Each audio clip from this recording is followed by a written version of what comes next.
Et si je vous disais que l'effondrement, ça ne ressemblera pas à ce qu'on voit dans la série des Parasites, mais plutôt à ce qu'on voit dans Hunger Games.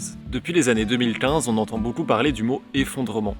On entend par là que comme il y a de moins en moins de ressources à travers la planète, il va y avoir une succession de crises, de conflits armés et une chute du système industriel. En France, c'est notamment Pablo Servigne qui a théorisé ça avec son livre « Comment tout peut s'effondrer ». On interprète souvent ça comme une crise du jour au lendemain où tout s'effondre, et c'est beaucoup ce que le cinéma met aussi en scène. Mais je pense qu'il y a un autre scénario qui est beaucoup plus subtil et qui est aussi pire.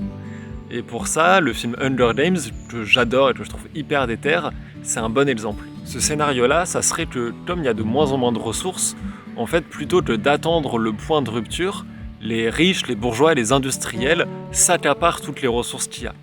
Et en fait, priveraient la classe moyenne aujourd'hui des pays industriels de leurs privilèges. Et donc le système industriel ne s'effondrerait pas du tout, mais on aurait beaucoup plus de binarité entre les ultra-riches qui sont dans l'hyper-technologisation et les prolétaires qui représentent la majorité de la population, qui sont esclaves du travail à la chaîne et qui permettent de nourrir, d'alimenter une ville hyper technologisée. Et puis pour faire respecter l'ordre social, pour faire accepter cette nouvelle configuration de la société, il y a un recours massif à la police et à la propagande.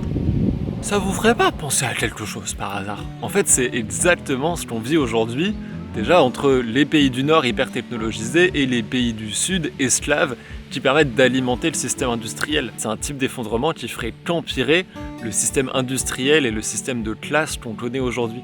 Donc pour éviter ce virage dystopique, pour moi il faut dès à présent priver les dirigeants de leur pouvoir et donc provoquer un effondrement du système industriel.